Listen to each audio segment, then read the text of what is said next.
سيئات أعمالنا من يهده الله فلا مضل له ومن يضلله فلا هادي له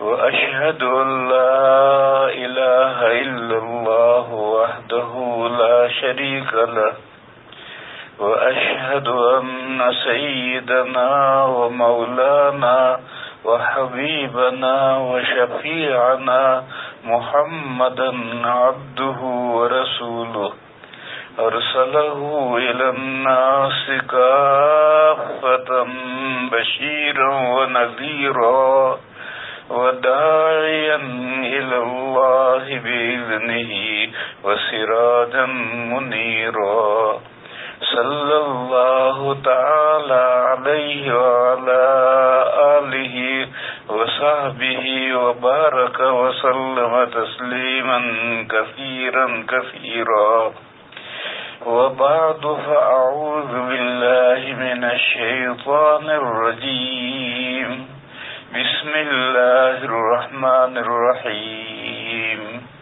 ألف لام ميم ذلك الكتاب لا ريب فيه هدى للمتقين الذين يؤمنون بالغيب ويقيمون الصلاة ومما رزقناهم ينفقون والذين يؤمنون بما أنزل إليك وما أنزل من قبلك وبالآخرة هم يوقنون أولئك على هدى من ربهم وأولئك هم المفلحون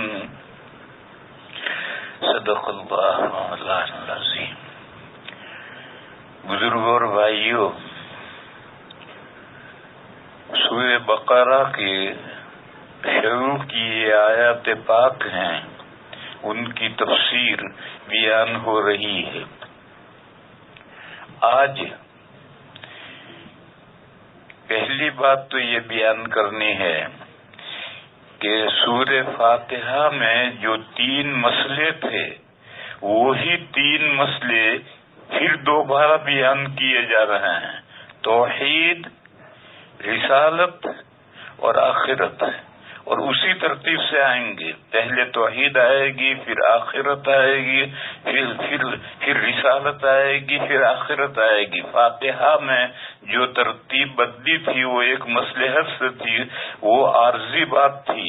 اب اصلی ترتیب کے مطابق پہلے توحید کا بیان آئے گا، اللہ پر ایمان لانے کا بیان آئے گا، پھر اس کے بعد میں نبی پاک صلی اللہ علیہ وسلم پر ایمان لانے کا بیان آئے گا، اور اس کے بعد پھر آخر میں آخرت کا بیان آئے گا، اور پھر یہ خوشخبری سنائی جائے گی کہ یہی بندے جو ان 3 باتوں 3 عقیدوں کو مانتے ہیں یہی کامیاب ہوں گے۔ آخرت میں آ کے اگلی زندگی آئے گی، اس میں کامیابی انہی بندوں کے لیے۔ بس سورہ فاتحہ میں جو مضمون آیا تھا وہی مضمون پھر دوبارہ دوسرے انداز سے بیان کیا جا رہا ہے۔ سب سے پہلے تو یہ سمجھنا چاہیے کہ قرآن کریم رہنما ہے، گائیڈ بک ہے پرہیزگاروں کے لیے۔ متقین کا ترجمہ کرتے ہیں پرہیزگار۔ تقویٰ کے اصل معنی ہیں بچنے والا، اور یہ جو ترجمہ کرتے ہیں ڈرنے والا، اللہ تعالیٰ سے ڈرنے والا، اللہ کے احکام کی خلاف ورزی نہ کرنے والا، یہ ترجمہ بھی صحیح ہے، لیکن وقع یقی کے اصل معنی ہے بچاؤ کرنا۔ تو متقی وہ ہے جو بچتا ہے۔ تقویٰ کے بہت درجے ہیں۔ لوگوں میں ایک غلط فہمی ہے، لوگ یہ سمجھتے ہیں کہ متقی وہ ہے، وہ مومن ہے کہ جس سے کوئی گناہ نہ ہو، یہ تو ولی اللہ ہوا۔ متقی نہیں ہے، متقی تو ہر وہ انسان ہے جو 3 باتوں کا اقرار کرے اور اللہ تعالیٰ کی نافرمانی کرنے سے بچ جائے. اللہ پر ایمان لائے, اللہ کے رسول پر ایمان لائے اور آخرت پر ایمان لائے. ان 3 عقیدوں پر جو ایمان لائے گا, یعنی ہر مسلمان متقی ہے, ہر مسلمان متقی ہے. تقویٰ کا یہ سب سے نیچے ادنا درجہ تقویٰ کا ہے, اور آخری درجہ میں نے بتایا تھا کہ ما سوی اللہ سے نظر پھیر لینا, اللہ کے علاوہ کی طرف نظر ہی نہ جائے. یہ تقویٰ کا آخری درجہ ہے, اور یہی ولایت ہے, اور یہی ہی اس سے اوپر نبوت ہے, اس سے اوپر رسالت ہے, اور یہ وہ بھی درجے ہیں یہ محنت کر کے حاصل نہیں ہو سکتے. آخری مرتبہ ولایت کا آخری مرتبہ ہے, وہیں تک جائے. اس کے بعد میں یہ بات جاننی چاہیے کہ قرآن کریم مسئلے کی جو احسن بہترین صورت ہوتی ہے اسے بیان کرتا ہے. جو غیر احسن صورت ہوتی ہے قرآن کریم اسے بیان نہیں کرتا ہے, اس کا تذکرہ حدیثوں میں آتا ہے, قرآن میں نہیں آتا. میں مثال دوں, پورا قرآن کریم پڑھ جاؤ, صرف ایمان پر جنت کی خوشخبری نہیں سنائی. جہاں جہاں بھی آیا ہے یہ ان الذین آمنوا وعملوا الصالحات, عملوا الصالحات کی قید اس کے ساتھ ضرور آئے گی. وہ لوگ جو ایمان لائے اور انہوں نے نیک کام کیے, نیک کام مثبت پہلو سے کرنے کے اور منفی پہلو سے بچنے کے. جو بچنے کے کام ہے یہ بچنا بھی ایک کام ہے. تو پورے قرآن کریم میں جہاں بھی آخرت کی کامیابی اور جنت کی خوشخبری سنائی ہے تو ایمان اور عمل صالح کے ساتھ سنائی ہے, صرف ایمان پر نہیں سنائی. اور حدیث شریف میں, حدیث شریف ایک لمبی حدیث ہے, نبی پاک صلی اللہ علیہ وسلم جب تبوک سے تشریف لا رہے تھے تو مدینہ پہنچنے سے پہلے راستے میں حضرت جبرائیل علیہ السلام تشریف لائے, اور حضور پاک صلی اللہ علیہ وسلم حضرت ابو ذر غفاری رضی اللہ تعالی عنہ کے ساتھ اونٹ پر چل رہے تھے. حضور نے ابو ذر سے کہا, ابو ذر تم یہاں رکو, اور یہ کہا یہاں رکو, اور یہ کہہ کر حضور نے اپنا اونٹ بڑھایا اور کافی دور چلے گئے. وہاں حضور کی حضرت جبرائیل سے ملاقات ہوئی, اور حضور کی اور حضرت جبرائیل کی باتیں ہوئی. حضرت ابو ذر غفاری سن رہے ہیں. حضرت جبرائیل علیہ السلام نے فرمایا کہ جو آپ کی امت میں سے جس شخص کا انتقال ہوگا اس حال میں کہ وہ اللہ کے ساتھ کسی کو شریک نہیں ٹھہراتا ہوگا تو وہ جنت میں جائے گا. تو نبی پاک صلی اللہ علیہ وسلم نے فرمایا کہ وَإِن زَنَا وَإِن سَرَقَ, اگرچہ کبیرہ گناہوں کا مرتکب رہا ہو پھر بھی جنت میں جائے گا. حضرت جبرائیل نے فرمایا کہ وَإِن زَنَا وَإِن سَرَقَ, چاہے گناہ کبائر کا مرتکب رہا ہو تب بھی جنت میں کسی نہ کسی وقت جائے گا. دیکھو کپڑا ہم اتارتے ہیں تو میلا ہوتا ہے تو ہفتے کے بعد پھر وہ کپڑا نہیں پہنتے ہیں. وہ کپڑا پہلے دھوبی کیا جاتا ہے, دھلائی ہوتی ہے, پٹائی ہوتی ہے, اس کے بعد جب صاف ہو کر آتا ہے تب دوبارہ اگلے ہفتے میں پہنا جاتا ہے. اسی طرح سے اگر جس نے کبائر کا ارتکاب کیا ہے, گناہوں کا کیا ہے, تو اس کی پہلے دھلائی ہوگی, اس کی پہلے صفائی ہوگی, اور اس کے بعد میں اس کو جنت میں جانا ملے گا. یہ دخول ثانوی ہے, آخری درجے میں. کسی نہ کسی دن جس نے ایمان ہے اور شرک سے بچا ہوا ہے تو وہ کسی نہ کسی دن جنت میں ضرور جائے گا. دخول اولی کا بیان نہیں. جب یہ باتیں ہو رہی تھی حضور کے درمیان میں, حضرت جبرائیل کے درمیان میں, اور حضرت ابو ذر غفاری اس کو سن رہے تھے, تو ان کو خیال آیا کہ پتہ نہیں حضور, کیونکہ نظر تو حضور آ رہے ہیں اور دوسرا بندہ جو بات کر رہا ہے وہ تو نظر نہیں آ رہا. تو حضرت کو ذہن میں آیا، حضرت ابو ذر غفاری کے ذہن میں آیا کہ خدا نخواستہ کوئی دشمن ہو تو مجھے جانا چاہیے، دیکھنا چاہیے۔ پھر خیال آیا کہ حضور یہ کہہ کر گئے ہیں کہ تم یہاں رکنا، تو وہ رکے رہے۔ خیر حضور واپس آئے تو حضرت ابو ذر نے پوچھا کہ یا رسول اللہ آپ کس سے بات کر رہے تھے؟ تو حضور نے پوچھا تم نے سنا؟ تو فرمایا کہ ہاں۔ ابو ذر نے عرض کیا کہ ہاں میں نے سنا۔ تو حضور نے فرمایا کہ جبرائیل آئے تھے اور انہوں نے مجھے یہ خوشخبری سنائی کہ آپ کی امت میں سے جس کا اس حال میں انتقال ہوا کہ وہ اللہ کے ساتھ کسی چیز کو شریک نہیں ٹھہراتا تھا، تو وہ اس کی مغفرت ہوگی اور وہ جنت میں جائے گا۔ تو حضرت ابو ذر غفاری نے وہی سوال کیا کہ وَإِن زَنَا وَإِن سَرَقَ، چاہے گناہ کبیرہ کا مرتکب رہا ہو پھر بھی جائے گا۔ تو حضور نے فرمایا وَإِن زَنَا وَإِن سَرَقَ۔ یہی سوال جواب حضور اور جبرائیل کے درمیان میں ہو چکے ہیں، وہی سوال اور جواب ابو ذر اور حضور کے درمیان میں ہوئے۔ تو حدیث شریف میں تو یہ ہے کہ جو کبائر کا مرتکب ہے وہ بھی کسی نہ کسی دن جنت میں جائے گا، لیکن قرآن کریم میں یہ بات نہیں ہے۔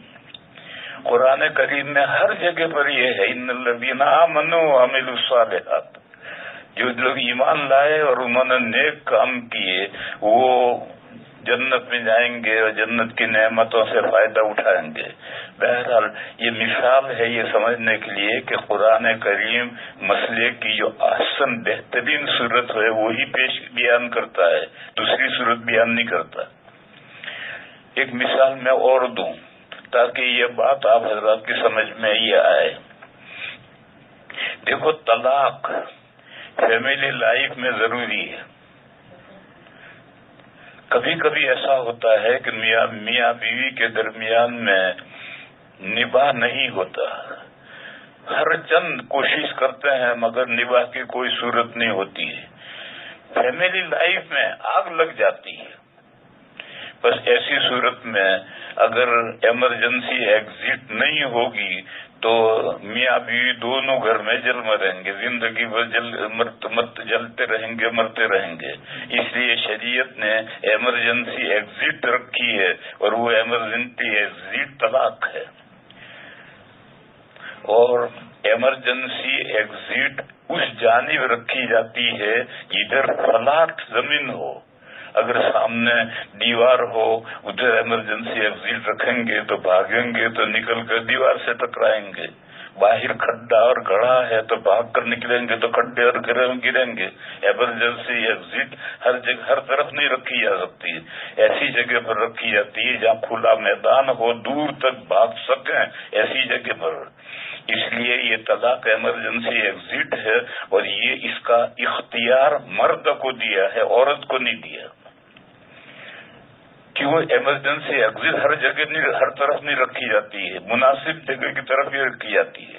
اگر عورت کو طلاق کا اختیار دیا جائے گا تو محلے میں جب صبح ہوگی تو 10 طلاقیں ہو چکی ہوں گی، کیونکہ عورت جذباتی ہوتی ہے، ذرا ذرا بات پر اسے غصہ آتا ہے، وہ دھڑا دھڑ رائفل نکال کر کے 3 پھیر کر ڈال دے گی، اور مرد کو 100 باتیں سوچنی پڑتی ہیں طلاق دیتے ہوئے، طلاق دوں گا تو پھر کیا ہوگا، تو وہ سوچتا ہے اور بہت سوچ کر کے وہ طلاق دیتا ہے، ایک دم اقدام نہیں کرتا۔ دیکھو میرے بھائیوں، میری بہنوں، ہمارے ہندوستان میں ہندو تہذیب سے یہ غلط بات ہم مسلمانوں میں آئی ہوئی ہے، وہ یہ ہے کہ بچوں کی پرورش یہ ماں کی ذمہ داری ہے۔ شوہر کے انتقال کے بعد بھی بچوں کی پرورش ماں کی ذمہ داری ہے، طلاق کے بعد بھی ماں کی ذمہ داری ہے۔ طلاق کے بعد طلاق تو چونکہ لڑائی کے جھگڑے کے ماحول میں ہوتی ہے، اس لیے عورتیں بچوں کی تربیت نہیں کرتی ہیں، عدت کے بعد دوسری شادی کر لیتی ہیں، لیکن شوہر کی وفات کے بعد عدت کے بعد بھی زندگی بھر 1-2 بچے لے کر بیٹھی رہتی ہیں، حالانکہ وہ جوان ہیں اور 1-2 بچے لے کر بیٹھی رہتی ہیں۔ یہ ہندو تہذیب سے یہ اثر آیا ہے، اسلامی تہذیب نہیں۔ اسلامی تہذیب یہ ہے کہ بچوں کی تربیت یہ باپ کی ذمہ داری، ماں کی ذمہ داری نہیں۔ ماں کو طلاق دے دی یا شوہر کا انتقال ہو گیا تو اب بچوں کی پرورش، وہ بچوں کا جو وارث ہے اس کی ذمہ داری ہے، ماں کی ذمہ داری نہیں۔ ماں تو عدت کے بعد میں کہیں دوسرا نکاح کر کے چلی جائے گی اور بچوں کو سنبھالے گا باپ، اور باپ اگر وہ انتقال کر گیا ہے جو دوسرا وارث بچوں کا ہے وہ سنبھالے گا۔ بس باپ کو طلاق دیتے ہوئے 100 مرتبہ سوچنا پڑے گا کہ 5 بچے ہیں، ایک تو 1 مہینے کا ہے، 2 مہینے کا ہے، اگر طلاق دوں گا تو ان کو کون سنبھالے گا، کس طرح سنبھالوں گا۔ ہمارے ایشیا میں چونکہ ماں کی ذمہ داری ہے، باپ سمجھتا ہی نہیں کہ میری ذمہ داری ہے تو دڑا دڑ طلاق دے دیتا ہے۔ اب بیچاری ماں بچوں کو لے کر رو رہی ہے کہ اب میں کیا کروں۔ اب بچے تو اس کے شوہر کی ذمہ داری ہے جس نے طلاق دی ہے، وہ سنبھالے گا۔ تو ادھر گزار کر کے جا، دوسری جگہ جا۔ اگر یہ جو اسلامی طریقہ ہے اس اسلامی طریقے پر بچوں کی تربیت کی ذمہ داری باپ پر یا بچوں کے وارث پر ہو تو اس وقت میں 100 مرتبہ سوچنا پڑے گا طلاق دیتے ہوئے۔ اور عورتیں جو بیوہ عورتیں بچوں کو لے کر بیٹھی رہتی ہیں اور نکاح نہیں کرتی ہیں، یہ ہندوؤں کا طریقہ ہے، وہ طریقہ مسلمانوں میں آ گیا، یہ نہ آتا۔ پھر بہرحال میں نے درمیان میں ایک مضمون سمجھا ہے، غیر مسلم دانشور یہ سمجھتے ہیں کہ طلاق ایک رائٹ ہے، ایک حق ہے۔ یہ حق اسلام نے صرف شوہر کو کیوں دیا ہے؟ عورت کو بھی یہ حق دینا چاہیے۔ اس کا میں نے جواب دیا کہ یہ طلاق رائٹ نہیں ہے، یہ تو ایمرجنسی ایگزٹ ہے، اور ایمرجنسی ایگزٹ ہر طرف نہیں رکھی جاتی ہے، مناسب موقع ہوتا ادھر ہی رکھی جاتی ہے، یہ رائٹ نہیں ہے۔ پھر ایک سوال ہے کہ چلو رائٹ نہیں ہے، ایمرجنسی ایگزٹ میں کبھی عورت کو بھی تو بھاگنا پڑ سکتا ہے، تو بھاگنے کے لیے پھر عورت کا طلاق دینے کا حق عورت کے ہاتھ میں نہیں دیا ہے، قاضی کے ہاتھ میں دیا ہے کہ اگر عورت کو پریشانی ہے، شوہر کے ساتھ نباہ نہیں ہو رہا ہے اور وہ الگ ہونا چاہتی ہے تو یا تو خلا کرے، اور خلا اگر شوہر کرنے کے لیے تیار نہیں ہے تو قاضی کے پاس جائے۔ پھر قاضی اگر دیکھے گا کہ عذر معقول ہے تو قاضی شوہر کو حکم دے گا اور اس کو طلاق دینی پڑے گی۔ بہرحال عورت کو بھی عورت کا اختیار عورت کے ہاتھ میں نہیں دیا ہے بلکہ وہ قاضی کے ہاتھ میں دیا ہے، اور قاضی کی ثوابدید پر ہے۔ میں ایک حدیث بیان کروں، 2 میاں بیوی حضرت ربیع اور ان کے شوہر حضرت ثابت، ان کے درمیان میں رات میں کوئی جھگڑا ہوا اور شوہر نے بیوی کو مارا۔ خیر بات رات گزر گئی، صبح فجر کی نماز پڑھنے کے لیے دونوں گئے مسجد نبوی میں، تو نبی پاک صلی اللہ علیہ وسلم جس گھر میں سے رات گزاری ہے اور وہاں سے نکل کر نماز پڑھانے کے لیے آتے تھے تو نماز پڑھا کر کے بھی اسی گھر میں تشریف لے آتے تھے۔ تو جب حضور نے نماز فجر کی پڑھا دی اور اس گھر میں جانے لگے تو دروازے پر اندھیرے میں ایک شخص کھڑا ہے، اس وقت بتی نہیں جلتی تھی، تو ایک شخص کھڑا ہے، تو حضور نے پوچھا کون؟ تو اس نے کہا کہ یا رسول اللہ میں سہلا ہوں۔ کیا بات ہے؟ اس نے کہا یا رسول اللہ لا انا ولا ثابت، میں ثابت کے ساتھ نہیں رہنا چاہتی۔ تو حضور نے پوچھا بھائی بلاؤ ثابت کو، وہ بھی نماز پڑھنے کے لیے، میاں بھی دونوں ساتھ میں نماز پڑھنے آئے ہیں، ان کو بلایا، وہ آ کر کھڑے ہوئے، کہ تمہاری بیوی کیا کہتی ہے، میں تمہارے ساتھ نہیں رہنا چاہتے۔ تو انہوں نے یہ کہا کہ یا رسول اللہ میں نے ان کو مہر میں ایک کھجور کا باغ دیا۔ تو ان کی بیوی نے کہا کہ آپ نے جو مجھے باغ دیا ہے اس باغ میں میں نے کوئی گھٹایا نہیں ہے بلکہ میں نے کچھ اور درخت لگایا ہے، اور وہ باغ ویسا ہی ہے، وہ جو میں نے مہر میں دیا ہے تم نے وہ میں باغ آپ کو واپس کرتے ہوں۔ تو حضور نے فرمایا 2 طلاق۔ تو وہیں کھڑے کھڑے شوہر نے بیوی کو طلاق دی باغ واپس لے لیے تو قاضی ثواب دی تو فیصلہ ہوگا. ایک قصہ ابھی دبئی کا پیش آیا تھا، یہ چند سال پہلے کا قصہ تھا. ایک نوجوان عورت نے قاضی کے یہاں دعویٰ کیا کہ میں خلا لینا چاہتا ہوں، شوہر سے علیحدہ ہونا چاہتی ہوں، شوہر مجھے نہیں چھوڑتا. شوہر 90 سال کا بڈھا ہے. تو قاضی نے پوچھا کہ کیوں نہیں رہنا چاہتی، کیا یہ تیرا شوہر نامرد ہے؟ اس نے کہا نہیں. اس نے کہا بدکار ہے، شراب پیتا ہے؟ اس نے کہا بالکل نہیں، اللہ کا نیک بندہ ہے. پھر کیوں تو اس سے الگ ہونا چاہتی ہے؟ اس نے کہا کہ اس کو دن میں اتنی مرتبہ صحبت کرنی چاہیے کہ میں برداشت نہیں کر سکتی. تو کہا پھر کیوں اتنی صحبت کرتا ہے وہ بڈھا، کیا وہ شراب پیتا ہے؟ اس نے کہا نہیں، کھجور کھاتا ہے اور اونٹنے کا دودھ پیتا ہے اور کچھ نہیں کرتا ہے. وہ یہ مقدمہ، میں دبئی گیا تھا اس وقت میں یہ کورٹ میں مقدمہ آیا تھا اور وہ چل رہا تھا.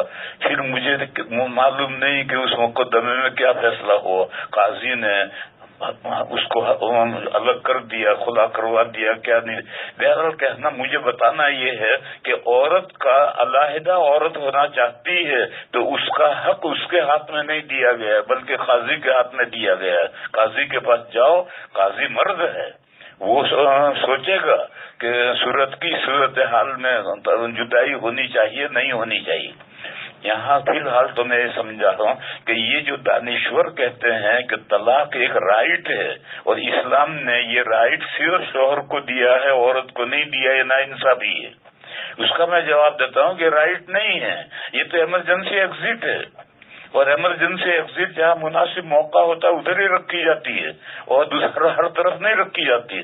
اور عورت کا مسئلہ حل کیا ہے اس طریقے پر کہ وہ شوہر کے قبضے، قاضی کے قبضے میں دے دیا ہے کہ تجھے اگر ضرورت ہے تو قاضی کے پاس جا، وہ مقدمہ سن کر کے فیصلہ کرے. یہ تو خاص بات ہوئی. اصل میں یہ کہہ رہا تھا کہ قرآن کریم احسن صورت بیان کرتا ہے. چنانچہ قرآن کریم نے سورہ بقرہ میں یہ آیت آئی، الطلاق مرتان، کہا کسی کو اگر بھی طلاق دینی ہے تو 2 طلاقیں ایک کے بعد دیگرے دے، ایک ساتھ 2 طلاقیں بھی نہیں. طلاق دینے کا جو بہترین احسن طریقہ ہے وہ یہ طریقہ ہے کہ جس طہر میں بیوی سے مقاربت نہیں کی، ایسے طہر کے اندر ایک صریح طلاق دے، کنائی نہیں، تاکہ طلاق رجعی پڑے بائنا نہ پڑے، ایک صریح طلاق دے.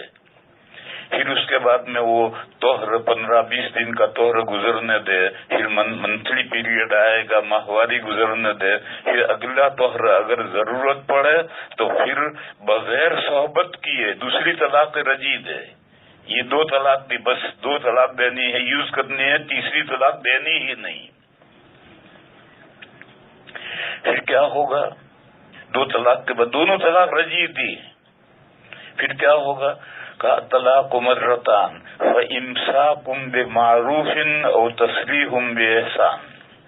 اس کے بعد اگر تم بیوی کو رکھنا چاہتے ہو تو بھلے طریقے پر رکھ لو، اور اگر چھوڑنا چاہتے ہو تو بھلے طریقے پر چھوڑ دو. اور اس کا طریقہ یہ ہے کہ یہ تو دوسرے طہر میں دوسری طلاق دی، یہ طہر گزرے گا، پھر اگلا حیض آئے گا، پھر اس کے بعد میں تیسرا طہر آئے گا، پھر اس کے بعد حیض آ کر ختم ہوگا تو عدت سے نکل گئی، وہ چلی جائے گی. تیسری طلاق یوز مت کرو. پھر اس کے بعد میں خلا کا مسئلہ آیا ہے کہ عورت خلا کرے تو اس سے شوہر اس سے خلا میں رقم لے سکتا ہے، یہ مسئلہ آیا.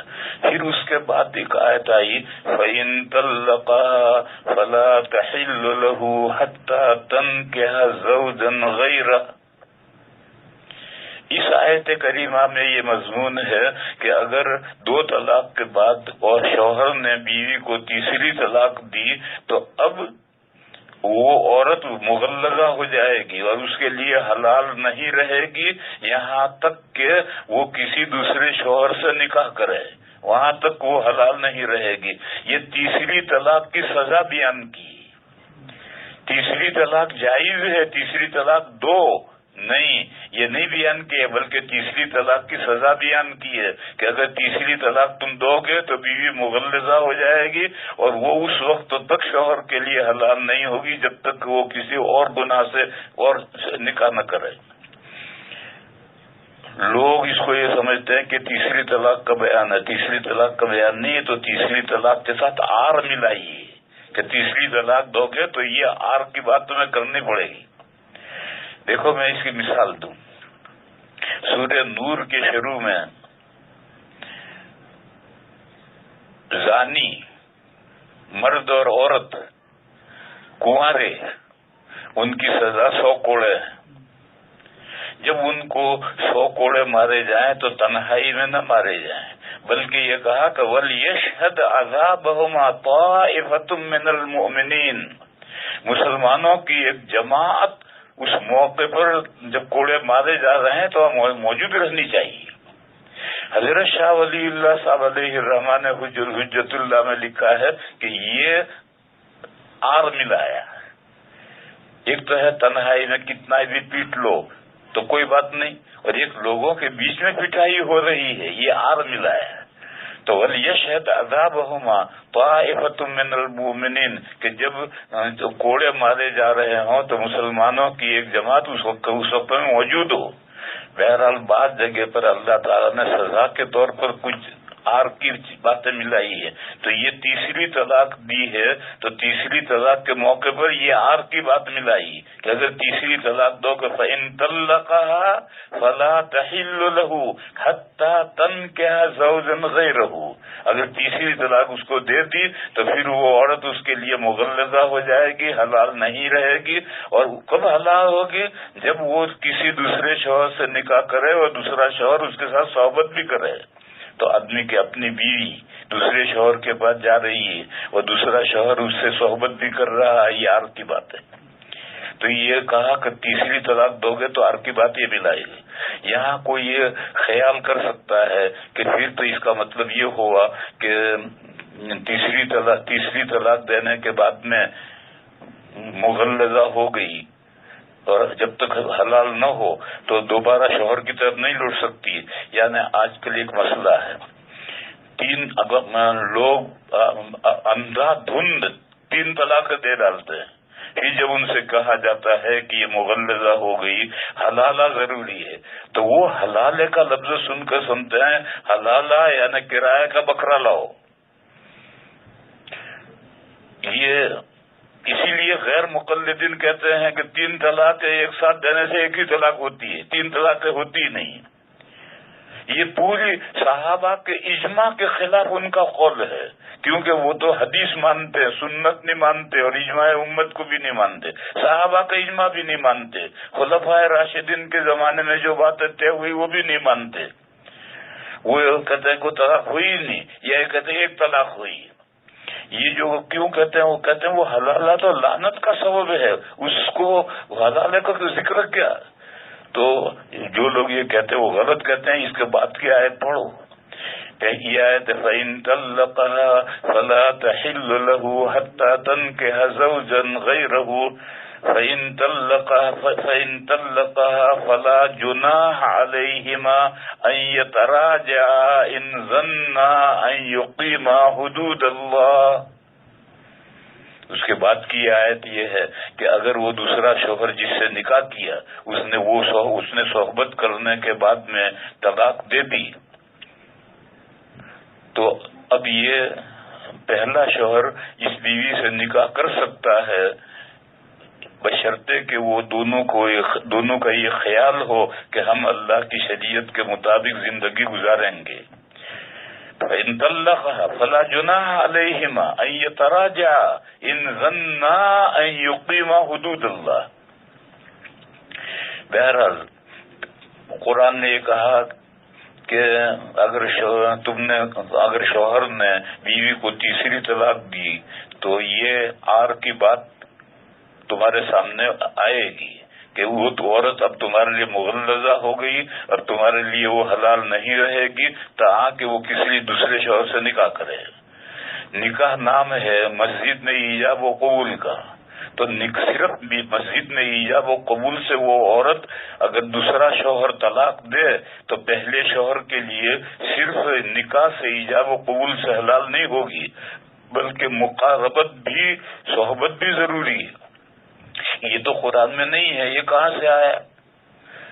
یہ وہ ایک حدیث سے آیا۔ وہ حدیث بھی لوگ ادھوری بیان کرتے ہیں، پوری نہیں سمجھتے۔ ایک خاتون ہے، اس کے شوہر نے اس کو 3 طلاقیں دے دی۔ پھر انہوں نے ایک دوسرے صحابی ہیں عبد الرحمن ابن زبیر، ان سے نکاح کیا۔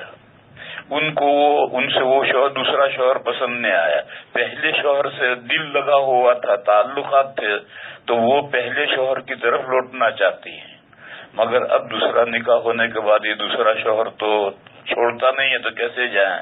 تو وہ نبی پاک صلی اللہ علیہ وسلم کی خدمت میں آئی۔ حضور بیٹھے ہیں، وہ خاتون آئی اور حضرت ابو بکر بیٹھے ہیں۔ اس نے آ کر کے حضور سے عرض کیا کہ یا رسول اللہ، میں پہلے فلاں صاحب کے نکاح، آپ کو رضی کے نکاح میں تھی، انہوں نے مجھے قطعی طلاق دے دی، 3 طلاقیں دے دی۔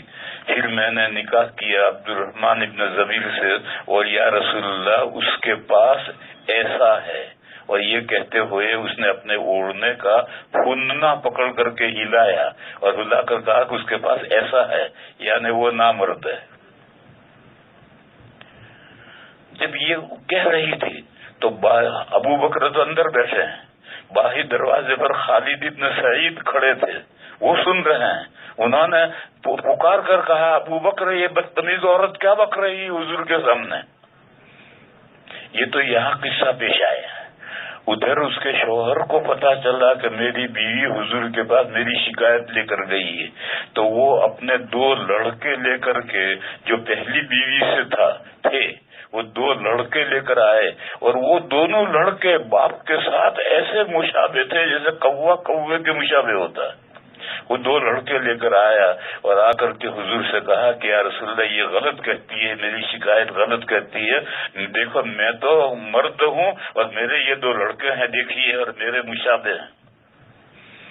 تو حضور نے دیکھا تو واقعی بالکل ان کے مشابہ تھے۔ اب شوہر یہ کہہ رہا ہے کہ میں نامرد نہیں ہوں، میں تو مرد ہوں، میری پہلی بیوی سے میرے یہ 2 لڑکے ہیں، آپ دیکھیے میرے بالکل مشابہ ہیں، اور یہ کہتی ہے کہ نہیں، یہ ایسا نامرد ہے۔ تو حضور نے فیصلہ کیا، اس عورت سے کہا کہ اگر تو پہلے شوہر کی طرف لوٹنا چاہتی ہے تو کیسے نہیں لوٹ سکتی؟ جب تک تو تھوڑا سا اس کا شہد نہ چکھے اور وہ تھوڑا سا تیرا شہد نہ چکھے، وہاں تک تو پہلے شوہر کی طرف نہیں لوٹ سکتی۔ اب چپ چاپ بیچاری چلی گئی، اب کیا منہ لے کر کے دوبارہ آئے گی کہ میں چکھ چکی شہد؟ وہ ابھی تو کہہ رہی تھی نامرد ہے، کہاں سے شہد چکھا؟ دیکھو نبی پاک صلی اللہ علیہ وسلم کی ہر بات میں شریعت ہے۔ اگر حضور کسی سے مذاق کے طور پر کچھ بات کہیں تو اس میں بھی شریعت ہے، اس میں سے بھی احکام نکلتے ہیں۔ ایک بچہ تھا، اس کو حضرت انس رضی اللہ تعالی عنہ کا بھائی تھا، اور حضور پاک صلی اللہ علیہ وسلم ام سلیم کے یہاں بکثرت جایا کرتے تھے۔ تو یہ بچہ، اس کے نے ایک بلبل پال رکھی تھی، وہ ہر وقت اس بلبل سے کھیلتا رہتا تھا۔ حضور گھر میں آئے اور گئے اور اس بچے کو کچھ نہیں پڑا ہے، وہ اپنے بلبل کو ساتھ کھیلتا ہے۔ اس کی بلبل مر گئی۔ ایک مرتبہ حضور تشریف لے گئے تو اب وہ بلبل تو مر گئی، تو اب وہ بچہ مغموم بیٹھا ہے ایک طرف۔ تو حضور نے پوچھا کہ بھئی یہ بچہ مغموم کیسے ہے؟ تو گھر والوں نے کہا کہ یا رسول اللہ، اس کی بلبل مر گئی ہے تو یہ عدت میں بیٹھا ہے۔ تو پھر اس کے بعد میں حضور سے بچے کو چھیڑتے تھے، اور جب بھی تشریف لے آتے تھے تو یہ فرماتے تھے یا ابا عمیر ما فعل النغیر۔ وہ تو بچہ ہے ابھی، ابو اس کی کنیت نہیں، ابو عمیر نہیں ہے، عمیر حضور نے نوغیر کے وزن پر کنیت بنائی، اے عمیر کے ابا۔ عمر کی تصغیر ہے، یعنی تھوڑی سی عمر مانے زندگی، اور عمر مانے تھوڑی سی زندگی. اے ابا کے مانے والے، یا ابا عمر، اے تھوڑی سی زندگی والے، تیری بلبل کیا ہوئی؟ تو وہ بچہ حشاش بشاش ہو جاتا تھا، خوش ہو جاتا تھا، اس کی محبوبہ کا ذکر آتا تھا. یہ جو جملہ حضور کا، یہ حضور ہمیشہ چھوڑتے تھے کہ یا ابا عمیر ما فعل النغیر. یہ بچے کا سا دل لگی ہے. علماء نے اس جملے میں سے 100 مسئلے نکالے ہیں. تو نبی پاک صلی اللہ علیہ وسلم نے کسی سے مذاق میں، دل لگی میں کوئی بات کہی ہے یا کسی بھی طرح سے بات کہی ہے، اس میں سے بھی شریعت نکلتی ہے. تو اب اس عورت کو ٹلایا ہے، اس عورت کو ٹلایا ہے جو شوہر کی شکایت لے کر آئی، اسے ٹلایا، اور ٹلانے کے لیے فرمایا کہ تو جب یہ بات کہتی ہے تو تو پہلے شوہر کی طرف کیسے لوٹے گی؟ جب تک تو اس کا تھوڑا شہد نہ چکھے اور وہ تیرا تھوڑا شہد نہ چکھے، وہاں تک تو پہلے شوہر کی طرف نہیں لوٹ سکتی. یہ جو حضور نے اس کو ٹلانے کے لیے فرمایا، اس میں سے بھی مسئلہ نکلا کہ جب دوسرا شوہر اس سے نکاح کرے گا تو نکاح کرتے ہی وہ پہلے شوہر کے لیے حلال نہیں ہوگی، اور جب تک کہ وہ دوسرا شوہر اس سے صحبت بھی کرے، اور صحبت بھی تھوڑا سا شاید ہے، پوری صحبت ضروری نہیں ہے. غیبوبت حشفہ کی حد تک صحبت ہو گئی تو حلت ہو جائے گی. بہرحال میں کہہ یہ رہا تھا کہ اس آیت کے بعد دوسری آیت ہے، وہ دوسری آیت میں ایک وہم کو دور کیا ہے کہ یہ جو آر ملایا ہے کہ جب تک دوسرے شوہر سے نکاح نہ کرے وہاں تک حلال نہیں ہے، اس سے کوئی یہ سمجھے کہ دوسرے شوہر سے نکاح کیا، آر ملا لیا اور اس نے صحبت کر کے طلاق دے دی تو اب وہ پہلے شوہر کے لیے حلال ہوئی یا نہیں ہوئی. تو اس کا ذکر اگلی آیت میں ہے کہ پہلے شوہر کے لیے حلال ہے بشرطے کہ میاں بیوی دونوں یہ سمجھتے ہوں کہ ہم اللہ کے حکم کے مطابق زندگی گزاریں گے. اس لیے اگلی آیت اس لیے آئی ہے. اگر وہ اگلی آیت نہ آتی تو شاید یہ آدمی سمجھتا کہ بس یہ حرام ہو گئی اور جب تک دوسری نکاح سے نہ کرے، لیکن دوسری سے نکاح کرنے کے بعد وہ مر جائے یا طلاق دے دے. تو فرمایا کہ فَإِن طَلَّقَهَا فَلَا جُنَاحَ عَلَيْهِمَا، پس اگر دوسرا شوہر اس کو طلاق دے دے تو دونوں پر، یعنی عورت پر اور پہلے شوہر پر کوئی گناہ نہیں ہے یہ کہ وہ دونوں لوٹیں اور دوبارہ نکاح کر لیں، یہ بشرطے کہ یہ گمان کرتے ہو، ان کو یہ یقین ہو کہ وہ اللہ کے احکام پر عمل کریں گے اور شریعت کے مطابق زندگی گزاریں گے. یہ تو بات آگے بڑھ گئی. اصل تو میں یہ بتا رہا تھا کہ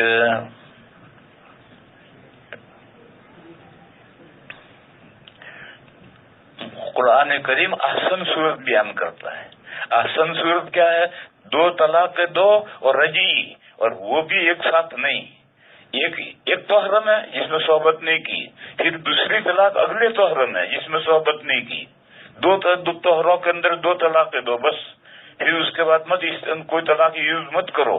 پھر اس کے بعد میں روکنا ہو تو رجعت کر لو، جانے دینا ہے تو تیسرا طہر گزر کر حیض آ جائے گا، نکاح سے نکل جائے گی. تو قرآن کریم احسن صورت بیان کرتا ہے، اور حدیث شریف مسئلے کی پوری وضاحت کرتی ہے.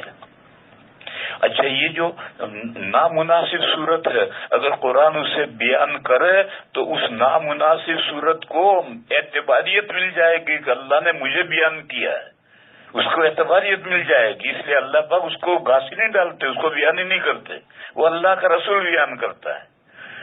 تو اگر کوئی شخص ایک ساتھ 3 طلاق دے دے یا آگے پیچھے 3 طلاق دے دے تو پھر وہ عورت مغلظہ ہو جاتی ہے. یہ مسئلہ حدیثوں میں ہے، اور حدیث سند کے اعتبار سے حسن کے درجے کی حدیث ہے،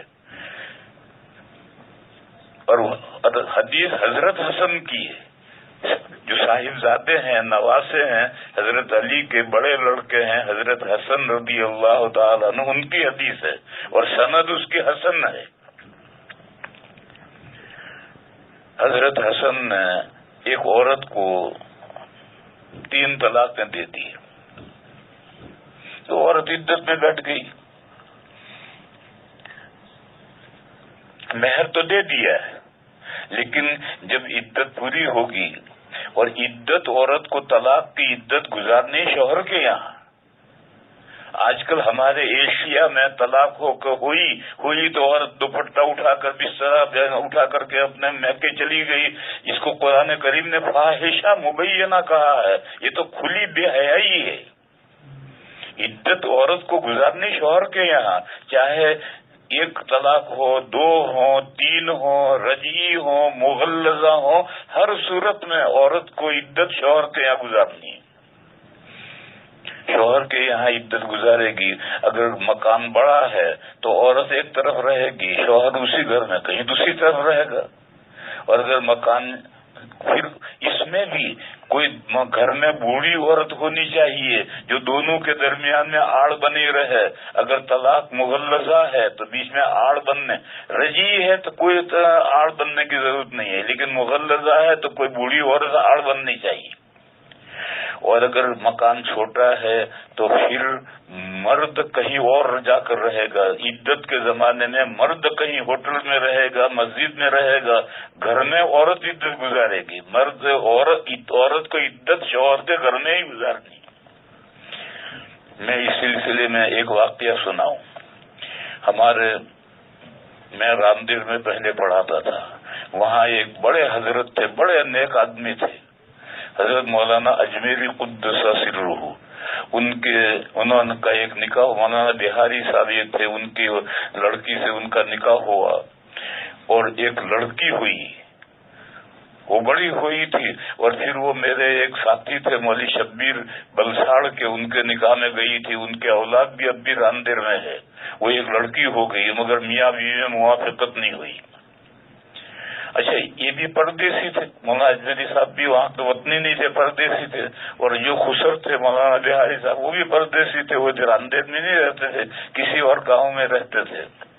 تو انہوں نے اپنے خسر کو بلایا اور بلا کر کے خسر کے سامنے ساری شکایت رکھی کہ مجھے اپنی بیوی سے یہ شکایتیں. وہ شکایتیں ایسی تھیں کہ لڑکی کا باپ ان کو دور نہیں کر سکتا تھا. تو ان کے خسر نے کہا کہ اگر یہ آپ کو شکایتیں ہیں تو آپ ان کو طلاق دے دیں. تو حضرت نے اپنے خسر کے سامنے بیوی کو ایک طلاق دی. اور وہ یہ قصہ ہے کنارا مسجد، ایک کنارا مسجد ہے، اس کے قریب میں گھر کرائے پر تھا. اس گھر میں حضرت رہتے تھے. تو حضرت ایک طلاق رجعی دے کر بسترا اٹھا کر کے مسجد میں چلے گئے اور اپنے خسر سے کہا کہ اپنے بیٹی کے ساتھ رہو. چنانچہ خسر اپنی بیٹی کے ساتھ رہے اور وہ مسجد ہی میں رہے. 3 عدت پوری ہوئی وہاں تک مسجد ہی میں رہے اور گھر نہیں آئے. جب عدت پوری ہوئی تب گھر آئے اور گھر آ کر کے بیوی سے کہا، اب تو بیوی اجنبی بن گئی، پردے میں تھے. بیوی سے کہا کہ آپ اس گھر میں سے جو کچھ لے جانا چاہتی ہوں لے جا سکتی ہیں. یہ متاع ہے. ایک تو ہے اتنا مہر، وہ مہر الگ ہے. اور جب بیوی رخصت ہو تو اس کو کچھ ہدیہ دو. تو انہوں نے ہدیہ یہ دیا کہ اس گھر میں سے جو لے جانا چاہو لے جاؤ. خیر، اس نے جو کچھ اس کو پسند تھا وہ لے لیا، لے کر باندھ کر کے لے کر چلی. جب چلی تو ان کے خسر نے مولانا سے یہ کہا کہ حضرت 1 ہفتے کے بعد میں آپ تشریف لائیں. خیر بات ختم ہوئی، چلے گئے. وہ بھی اپنی لڑکی کو لے کر چلے گئے. 1 ہفتے کے بعد مولانا اپنے سسرال میں گئے تو خسر نے ان کی بیوی سے چھوٹی لڑکی تھی اس کے ساتھ حضرت کا نکاح کر دیا.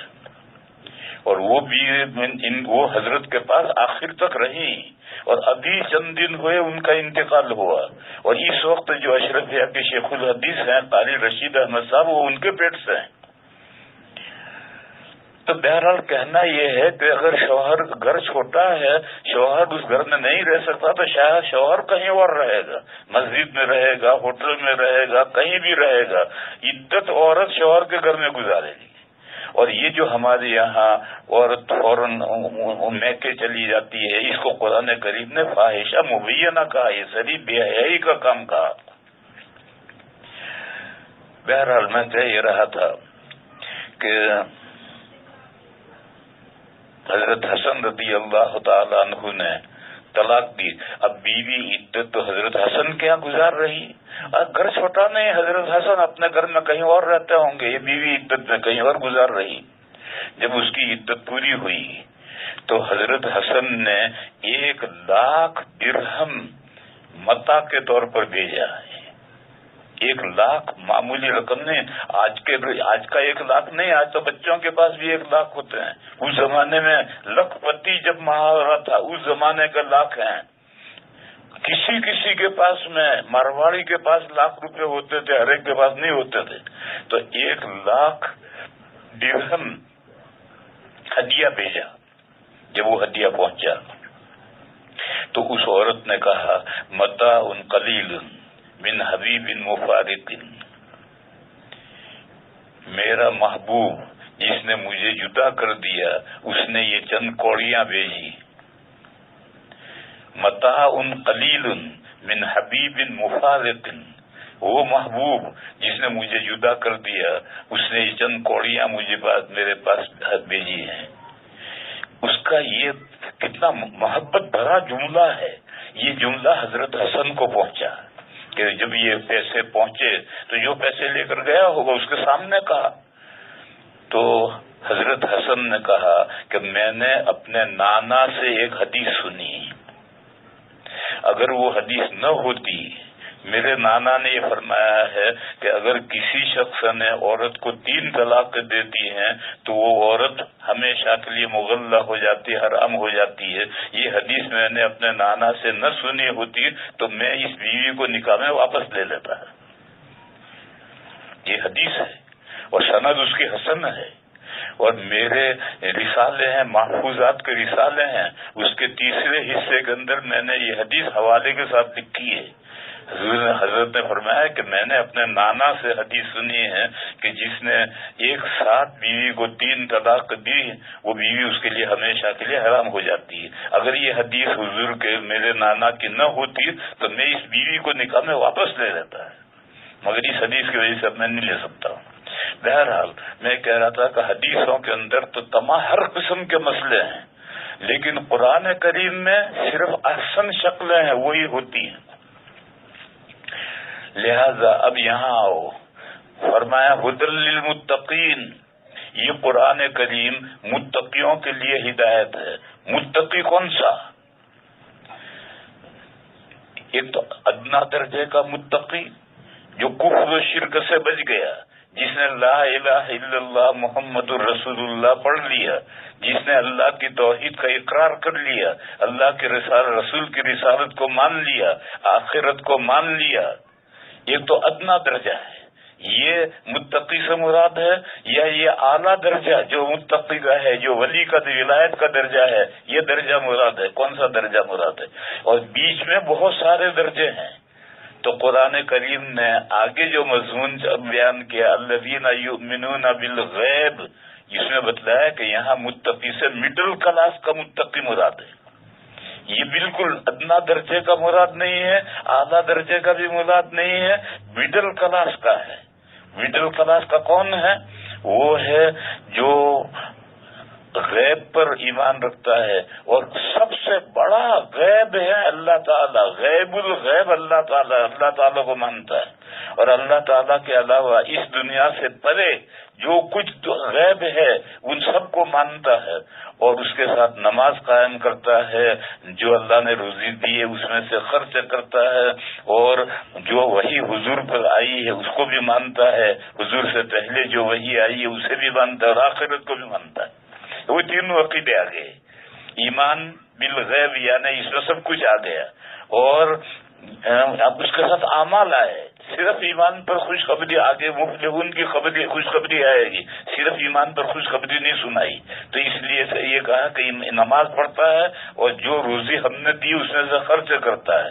پھر دوسری بات بتائی کہ والذین یؤمنون بما انزل الیک وما انزل من قبلک وبالآخرۃ هم یوقنون، رسالت پر. اور ایک حضور ہی کو نہیں، ماضی میں جتنے رسول گزرے ہیں سب رسولوں کو مانتا ہے اور حضور کو بھی مانتا ہے. یہ اس کی تفصیل کروں گا جب میں آگے. اور آخرت پر بھی ایمان رکھتا ہے. غرض یہ تین باتیں ہیں. تو ایمان اور ایمان کے ساتھ نماز اور زکوٰۃ، جب یہ اعمال بھی ساتھ میں آ گئے تو یہ مڈل کلاس کا مستقل ہوا، درمیانی قسم کا متقی ہوا. محض متقی کلمہ پڑھنے والے کے لیے اور پھر قبائل میں مرتکب ہے. اور دیکھو میرے بھائیوں اور میری بہنوں، یہ فرائض کو ادا نہ کرنا یہ کبیرہ گناہ ہے. جان بوجھ کر نماز چھوڑ دینا کبیرہ گناہ ہے. حدیث میں ہے کہ من ترک الصلاۃ متعمدا فقد کفر. بالقصد جو نماز نہیں پڑھے گا، ایک تو سوتا رہ گیا، بھول گیا، وہ الگ بات ہے. یہ بالقصد نماز نہیں پڑھ رہا تو وہ بالیقین اس نے دین کا انکار کر دیا. وہ دین کا اگر دین کو مانتا ہوتا تو وہ کیوں نماز نہیں پڑھتا اسے.